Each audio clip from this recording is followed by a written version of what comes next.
All right, so we've been sitting here for a little while, so I just want everyone to take a minute and enjoy something cute. It's a lion cub, a picture that I took when I was living in Kenya, actually, and talk a little bit about how I got there and then what I learned being there. So I'm an Army brat. West Point is actually the longest that I've ever been in any one place. Good spot, really enjoying my 4 years here. We were living in Korea, following my dad from Germany in 2008. And he was actually approved to retire, to get out of the Army. We were going to move back to our hometown in Pennsylvania. And the Army decided that that wasn't what we needed to do at that time. And it ended up being an incredible experience, just like the places that I'd lived before. He got an email from an old friend of his that knew that he had a certain skill set that they needed in Kenya to become the new defense attaché there. So we went to DC. He got some train up for about 6 months, and then we moved over to Kenya. And it was unlike any place that I'd ever lived before. Foreign countries give you an experience that you're not going to find anywhere in the United States, obviously.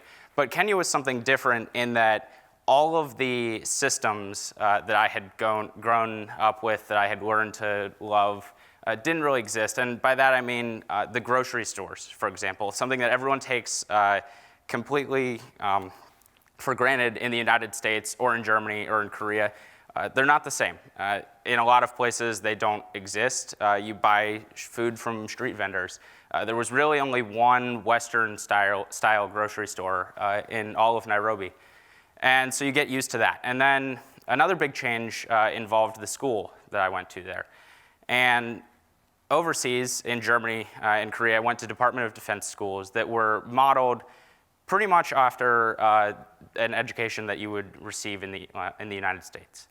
And there was no Department of Defense school in Kenya because there isn't a huge DoD presence. And so I went to a school that was founded by the embassy, the American and Canadian embassies in partnership, called the International School of Kenya. Now, it was founded by Americans and Canadians, but my peers were only about 30% American. Otherwise, my friends were Nigerian, South African, Pakistani, Japanese, Korean, and then from all over Europe. And living in that kind of environment and learning in that kind of environment, you just naturally become acclimated to diversity, just because it's there and it's in your face 100% of the time. And if you aren't able to deal with that, well, there's not really an alternative. And so an obvious thing to talk about is how living there made me better at working with people of diverse cultures. But it's really not something that can be replicated easily in the United States. And so what's great about these forums is I actually learned something in a talk that just happened. It's not necessarily about the specific situation that I was in. It's about setting the right conditions for me to learn in the way that's best for me and that was best for all of my peers.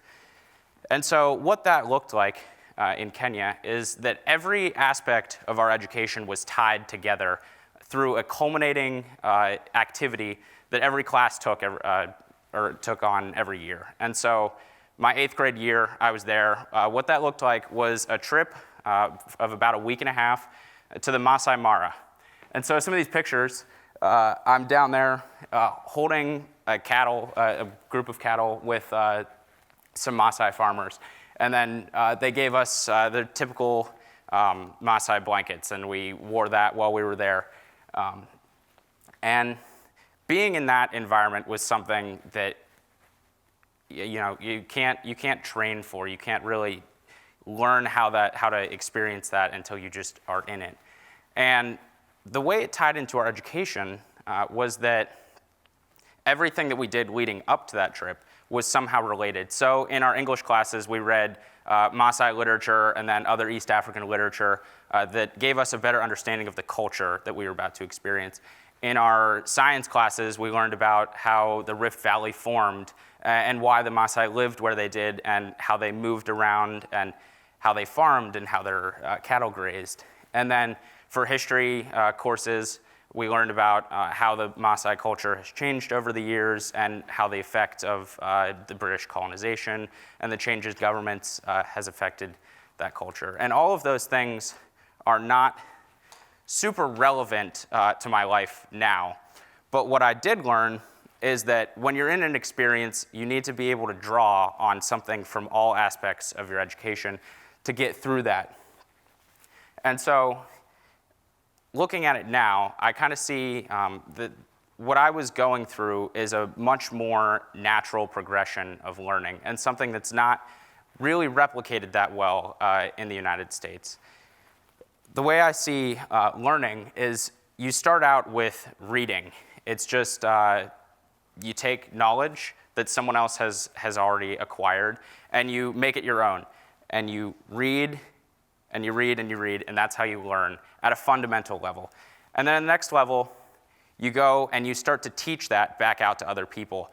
Now, you're not really creating something new necessarily. You're just taking what you've learned through reading and passing that back out. And you can look at it from either the teacher side or the student side. In a way, every time you take a test, you're essentially teaching or proving to that teacher that you know what's going on. But beyond that, you get to a level where you are creating things. You are really being something new, and you're taking your experiences and what you've learned through the reading and the teaching portions, and you're applying that back out to a real-life situation. So in Kenya, that's what we did. We spent about 3 months in the time leading up to this trip doing all of the reading and teaching. We took tests on the geology of the region, and we wrote papers on the books that we read.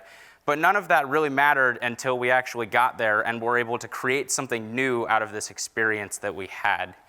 And so the conditions that we were in for that trip were a very organic way of compiling all of the inorganic pieces of our education up to that point. And so what I'd like to present here is essentially that the solution to education and the problems where people say that we might be falling behind in math or in science or in literature, it's not that we need to do more time reading and teaching and testing and proving to the world that we know these things. We need to do more time creating through experiences. So I want to talk about an analogy with just thinking about how books come to be. Authors, I can't think of any ever that just write a book and have never read anything before in their life. I don't think it's possible, actually. And so they always do start with that fundamental level of reading. And after that, they go through and get an education another way, doing the tests, the teaching part. But then the experiences that they have in their lifetime come back to that book and creating something new. And then they go and the cycle repeats. And someone else reads that and teaches it, and then they create something new. And so in Kenya, that's really what I learned, is that the reading comes first.